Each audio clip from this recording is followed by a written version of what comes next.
بسم اللہ الرحمن الرحیم۔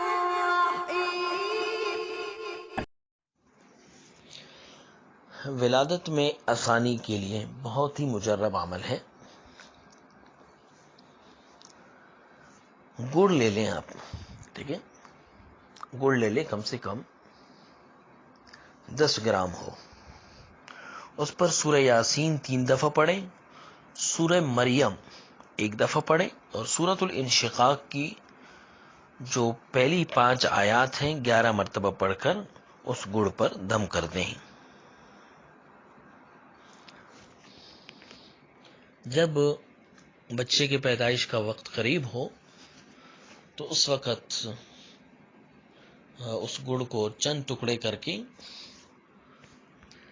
ان کو دے دیں، اور وہ چبا چبا کے کھانا ہے، ایک ساتھ جو ہے نگلنا نہیں ہے، بلکہ چھوٹے چھوٹے ٹکڑے چبا چبا کے کھانے۔ انشاءاللہ اللہ کے حکم سے بچے کی ولادت میں آسانی ہو۔